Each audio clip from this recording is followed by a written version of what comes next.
আসসালামু আলাইকুম। সংবাদে আপনাদের সবাইকে স্বাগত জানাচ্ছি। আমি ফিরোজ তোহা। শুরুতেই আরবে কেবলস সংবাদ শিরোনাম। বাংলাদেশের সর্বশেষ গুরুত্বপূর্ণ আপডেট সংবাদে আপনাকে স্বাগত। শুরুতে সংবাদ শিরোনাম, পরে বিস্তারিত।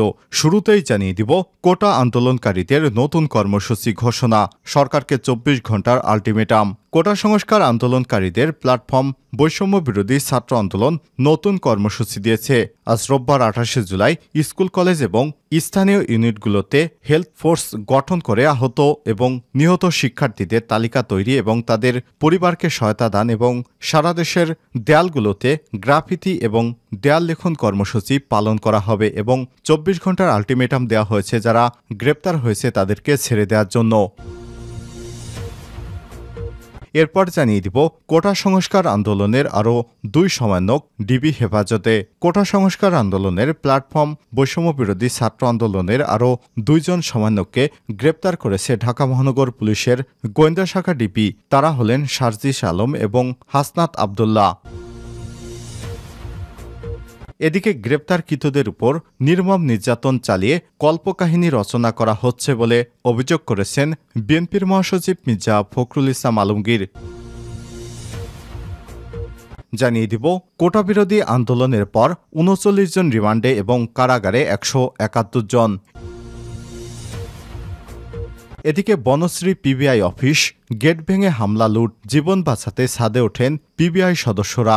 বৈষম্য বিরোধী ছাত্র আন্দোলনের ব্যানারে কমপ্লিট শাটডাউন কর্মসূচি চলাকালে ঢাকার দক্ষিণ বনশ্রী পিবিআই ঢাকা মেট্রো অফিসে 1000/1200 জন দুষ্কৃতকারী ভাঙচুর এবং অগ্নিসংযোগ করে। সে সময় অফিসে থাকা পুলিশের সদস্যরা জীবন বাঁচাতে ভবনের ছাদে উঠে পড়েন। এ সময় ঊর্ধ্বতন কর্তৃপক্ষকে জানালে পুলিশ এবং বিজিবি সদস্যরা গিয়ে তাদের রক্ষা করেন।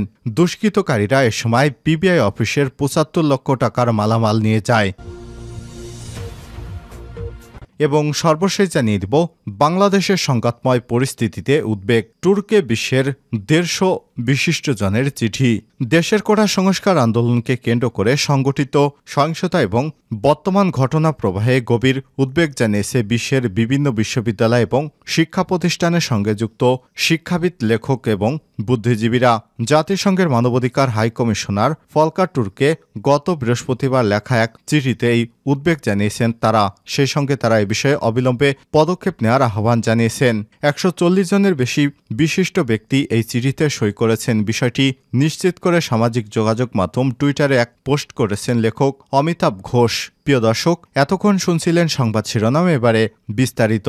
তবে তার আগে বন্ধুরা, অনুরোধ থাকবে এই সংবাদটিতে একটি লাইক দিয়ে দিন আর কমেন্ট করে জানিয়ে দিন এই সংবাদ সম্পর্কে আপনার মূল্যবান মতামত। আর বন্ধুরা, কমেন্ট করে জানিয়ে দিন আপনি কোন জেলা থেকে বা কোন স্থান থেকে বা কোন দেশ থেকে আমাদের সংবাদটি দেখছেন এবং শুনছেন। আর আপনি যদি আমাদের চ্যানেলে নতুন হয়ে থাকেন বন্ধুরা, সংবাদটি দেখতে দেখতে চ্যানেলটি সাবস্ক্রাইব করে রাখুন, যাতে করে আমাদের লেটেস্ট আপডেট সংবাদগুলো সবার আগে আপনার কাছে পৌঁছে যায়। এবারে বিস্তারিত।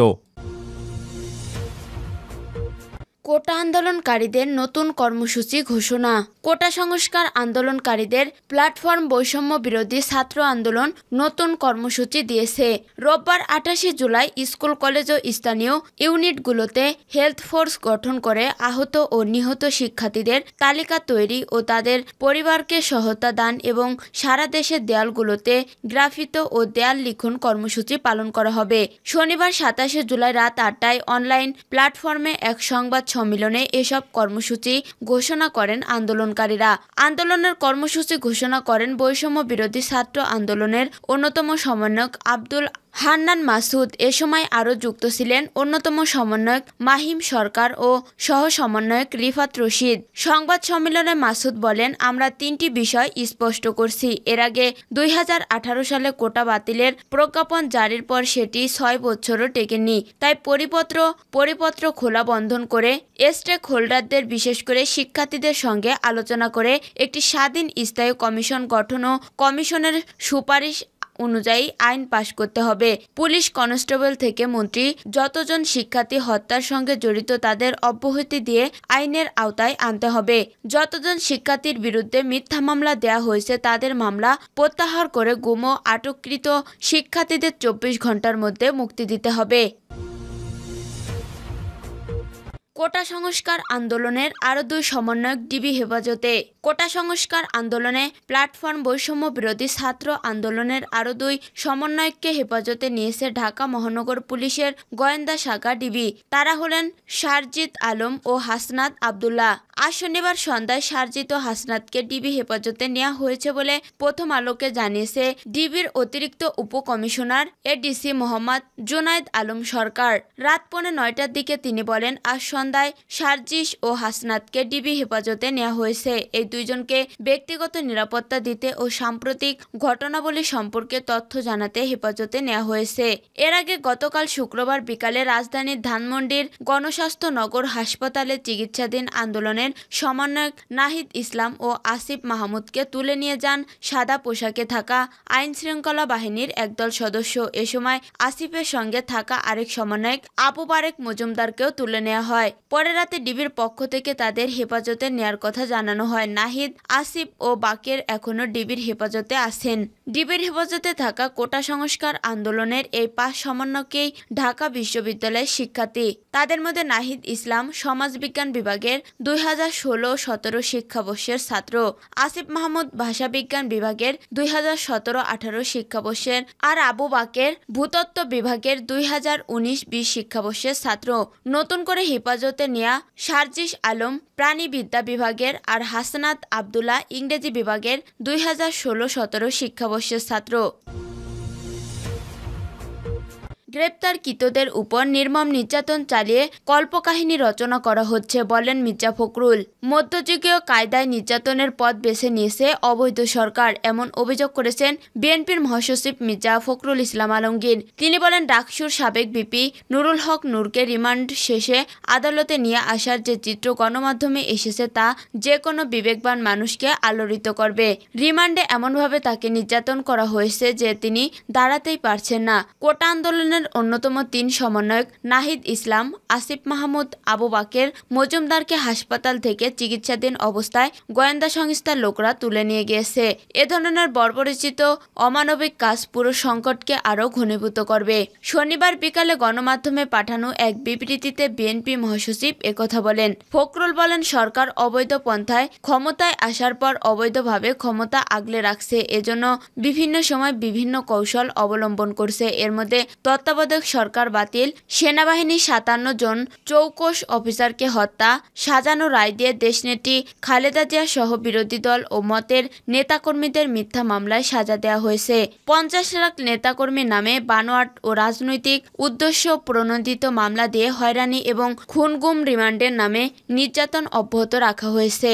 তিনি বলেন, সে ধারাবাহিকতায় সম্প্রতি কোটা সংস্কার আন্দোলনে সরকার সৃষ্টি সন্ত্রাসের মাধ্যমে কোমলমতি শিক্ষার্থীদেরকে হত্যা নির্যাতন করেছে। এখন আইন শৃঙ্খলা বাহিনী দিয়ে সাজানো মামলার মাধ্যমে বিরোধী মতের নেতাদের হত্যা, গ্রেপ্তার, গুলি করে আদালতে ওঠানোর আগেই নির্যাতনে পঙ্গু করা হয়েছে।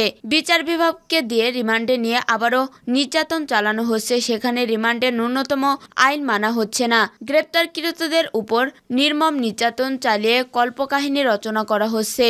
বিএনপি মহাসচিব বলেন, বিরোধী দলের নেতাকর্মী ও সাধারণ মানুষকে গ্রেপ্তারের পাশাপাশি এখন কোমলমতি শিক্ষার্থীদেরও ব্লক রেড দিয়ে গ্রেপ্তার করা হচ্ছে। আইডি কার্ড দেখা মাত্রই গ্রেপ্তার করে নিয়ে যাচ্ছে।